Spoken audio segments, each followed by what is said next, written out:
It's easy to assume that every retired Farang or Western man that comes to Thailand is down and out and broke. Trust me, I've heard it all before. Before I came to Thailand, I had already made plans to leave the city behind. I bought a beautiful house in one of the best towns in West Australia, Walpole. I was serious. I wanted off the grid. Fishing, hunting, golf, awesome 4x4 beach tracks, old growth forest. I had the Land Cruiser, my golf clubs were polished, the esky was full. I had everything I needed for a normal hard-working Aussie bloke. Then the redundancy wave came sooner than planned. So what's really cool about village life and also semi-retirement, you know, let's blend the two here, is that you can just get up and do what you want when you want. I am not used to that, man. That to me is one of the biggest revelations, is to be able to just operate under your own clock. Now, of course, that comes with responsibilities. If you're doing a little business on the side or whatever, I think even if I was fully retired, I would still be working at some level. I would be doing something to keep me occupied, for sure, and picking up a few dollars on the side. But anyway, here I am. Absolutely loving it. It's been, 5 months since I've been up here, and yeah, zero regrets. But what I wanted to show you guys is just give you a little feel for my world here. And I know I've come off the back of some serious videos about isolation and loneliness. And I wanted to preface my next series of videos with that, just to plant the seed in your head and just let you know that they're the sort of struggles. I think the mental struggles are probably, I would rank one of the highest risks that you're going to face. Put aside, you know, insurance and health and all of that stuff. I think the mental side is the most important for us lads, because as we get older, we get more fragile. Have you noticed that you can't handle things as well as you used to when you were young? We seem to take things a little more serious when we're older, and we seem to take things a little more personal. So learning, to brush all that crap aside and just live one day at a time, for me, is the way I handle the situation. Out here in the villages of Thailand, life moves differently. Nobody's in a hurry. People just live. In many rural Thai communities, the cost of living is much lower than the West. People rely less on debt-driven consumer lifestyles. Family and community networks are still really strong, and outdoor social interaction is still very common. People seem to live day to day. And for a Western man who spent decades inside schedules, deadlines and endless pressure, that simplicity was harder to get used to than I expected. Out here, the biggest decision for me some mornings is whether to grab another coffee and watch the rain roll in over the rice fields. When I first got up here, it just gave me North Queensland vibes. And even though I'm West Australian, I've lived in North Queensland, and I absolutely love Queensland's probably my favourite state in Australia. I just love the people. They seem to be a little bit more chilled up there. I love the weather. And yeah, this reminded me straight away of North Queensland. Now, we are in the beginning of the wet season, I believe. Pull me up if I'm wrong, boys. What are we, mid-May? So have a look at this, guys. And I'll try and find some footage when I first came here, just to juxtapose the difference, how green and rich it is. Now, I'm out front of one of my cabins. So I rent 2 cabins, guys, and one is my home and one is my studio. This will be my office, and also Patchy will be working out of here as well in the future. And this is the view from the office, mate. Now, you can't see it, but the Mekong is basically those, I'll try and zoom in, but those buildings are across the river. That is Lao. You're looking at Lao there. There is a little creek right in front of us that runs into the river. There's a little offshoot creek there, but basically we're 40 metres. You can see someone is in the field there doing something, but yeah, so the deal is I rent 2 cabins on a private property I'm paying 4,000 baht, guys, all right, between you and I. One thing you notice very quickly in rural Thailand is that people still live close to each other. Families here don't always operate as isolated little units the way we often do in the West. Grandparents, cousins, aunties, uncles, everyone seems connected into daily life. And because of that, village life is far more sustainable than our modern Western cities. People still grow things, trade things, they cook for each other, they share meals and they share spaces. And it's not because it's trendy or organic, but because that's simply how life has worked here for generations. Back home, most of us become completely dependent on systems we barely even think about anymore. Supermarkets, credit cards, delivery apps, endless consumption. Out here, there's still a connection between people and the land around them. But there's a resilience in small village culture that modern Western cities have lost over time. When your life revolves around community instead of consumption, you don't seem to need as much to feel secure or comfortable. We have travelled out to see Patchy's father today, and one thing I can say is these guys are living totally sustainable here. They are able to pretty much 100% live off the land. Patchy, say hello. You're going to show us around this property, and I'll show you what I mean, guys. For starters, I just saw someone roll up and drop off these. Show us some mushrooms, darling. Yeah, check this out, guys. Like, obviously, right now, mushrooms and mangoes are in season, so everyone's eating mushrooms and mangoes. Look at this. Now, in Australia, I was taught that mushies that are white underneath are not edible, but apparently over here, they are, because they're eating them. I'm not a mushy guy. I don't know anything about mushrooms. I'm totally ignorant, but we will learn, guys. We're going to learn how to live sustainably, and trust me, these guys are doing it. So I'm going to show you around the little property here, and when I observe, all I see is food everywhere. I see pumpkin. That's pumpkin, darling? Huh? Pumpkin? Yeah. There's pumpkin, mango. Small pumpkin. Yep, little pumpkin. Yep, I could see pumpkin a mile away. I know what pumpkin looks like. And oh, chili. Oh, this is all herbs here. All this is herb garden.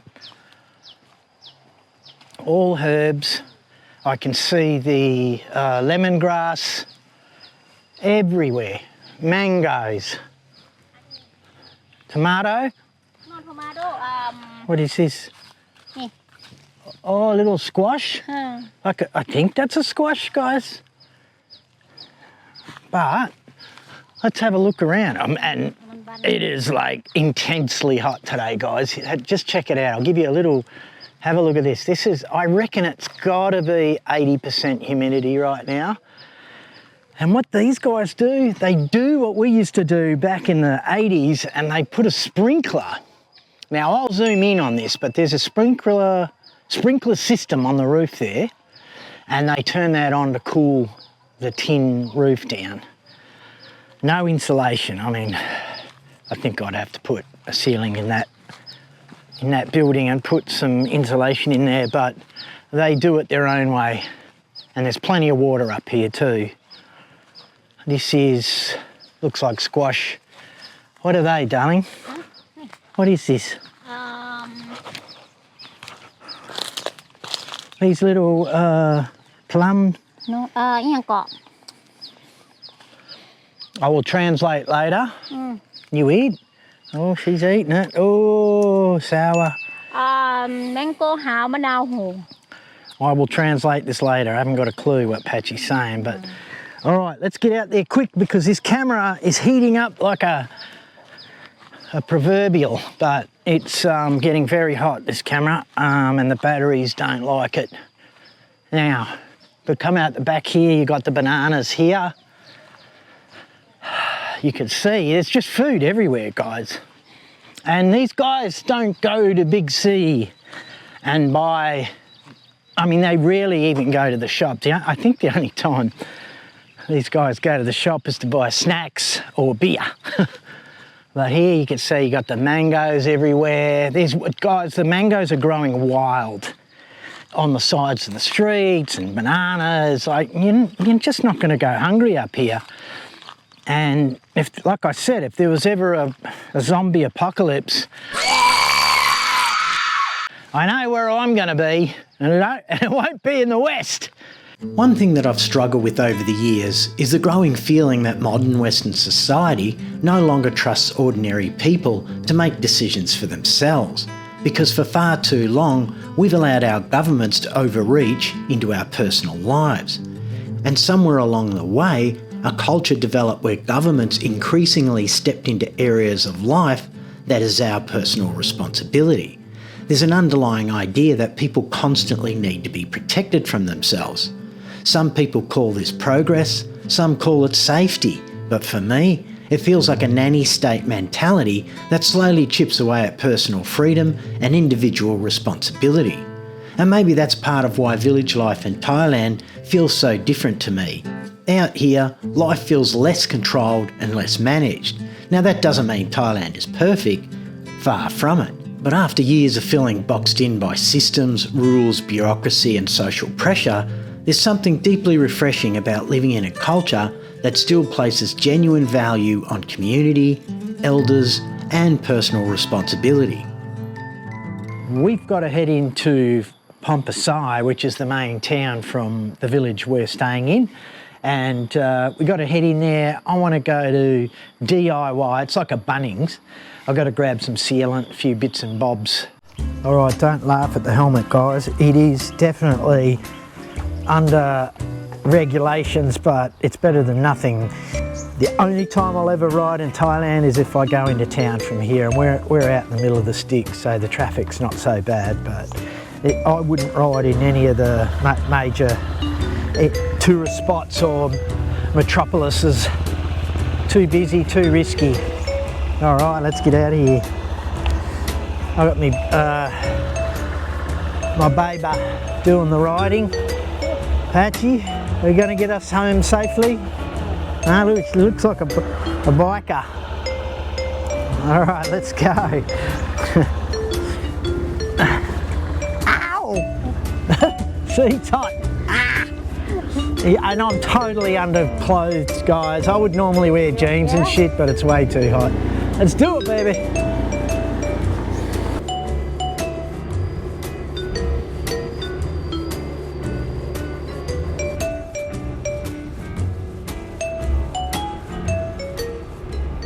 All right, we've arrived at Mr. DIY. All right, the first thing we need is caulking or sealant, because we've got some big cracks in our cabin and the little lizards are coming in and shitting everywhere. So, here we go.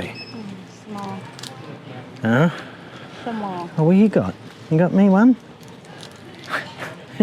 You can't be eating those and not giving me one. Huh?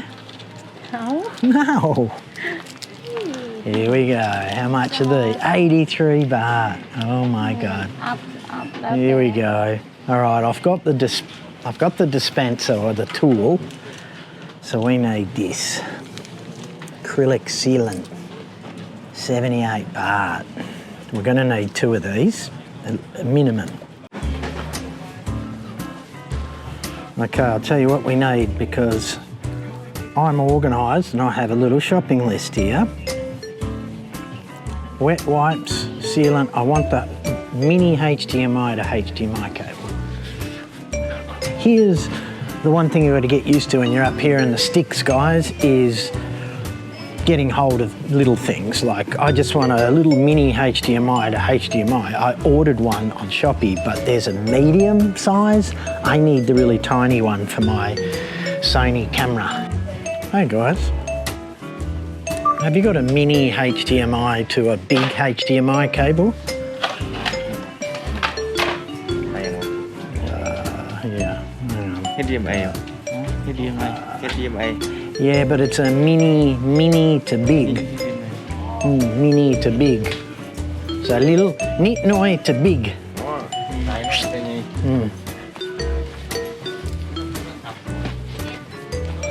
Như thế là này. Xây mình xây xây notebook lông chị nè. Oh, sorry. Xây cong. There's a warmth in rural Thailand that's difficult to explain until you've actually lived around it. And I'm not talking about the weather, I'm talking about the way people interact with each other. The small smiles, the casual conversation, the old lady at the market waving when she sees you again, the landlord dropping food around without expecting anything back. In many Western countries, people have become increasingly isolated. Everyone's busy, everyone's stressed, everyone's connected digitally, but somehow disconnected socially. There's a simplicity to the way people relate to one another here that feels increasingly rare in the modern world. All right, anyone that's been to a Muslim country and heard the call, the prayer, I think they do it every night, every morning. But over here, we have the Buddhist temples, which I find on an artistic level, these things are just amazing, guys. The artwork. These guys are very talented artists, the Thais. It's one observation that I've made as a whole. Like their craftsmanship in terms of the artistry is mind-blowing. I'm going to show you something, guys, because what they do over here is they ring a bell and they bash on a drum.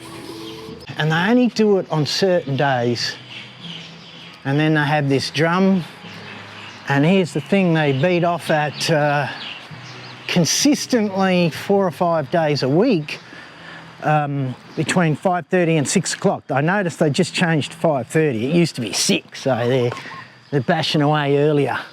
The longer I stay in Thailand, the more I realise this journey was never about escaping one country for another. It was about stepping outside of a version of life that no longer felt healthy to me. Back in the West, everything started feeling increasingly fast, expensive, complicated, and emotionally disconnected. Housing's become harder to afford, families spread apart, and somehow, despite having more technology and convenience than ever before, people seem more anxious, isolated, and exhausted. Out here in Thailand, I've met people with very little materially, who still laugh together, eat together, spend time together, and seem emotionally present in a way many wealthy societies have lost. That doesn't mean Thailand is perfect, and it still has its own struggles. What I've found about this place, these guys are 100% sustainable. They do not need shops. I have seen how these guys live, especially the connection to my own family here. These guys are totally sustainable. I was shocked, and it wasn't it's not oh, these guys are that poor that they have to live off the land. I think it's just this is what these people have been doing for a long time, and it doesn't matter. I mean, they have money troubles just like we do, on their own level, but they don't have the level of debt that we have, guys. Look, we can never compare the two because they're two different worlds. But these guys have the same pressures. As soon as a little bit of fuel goes up, they feel the pinch. Same as we do, except ours is on a more extreme level. And the other major difference about this country and our country is most of these people don't pay income tax, guys. I paid over 60% of income tax, money that was going out of my children's pockets that I couldn't send, a couple of them I couldn't send to private school because it went to the welfare state. And then when I did lose my job and got made redundant, I couldn't get welfare. They told me to piss off.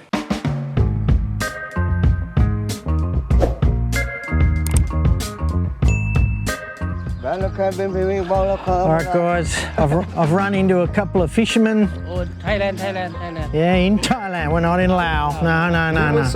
Riverside. This is the Thai side. Say hello. Hello. And this man is having his breakfast. Thank you. มีแต่วันเสิร์ตว่าคุยภาษาอังกฤษด้วยเนี่ยว่าเก่งอ่ะ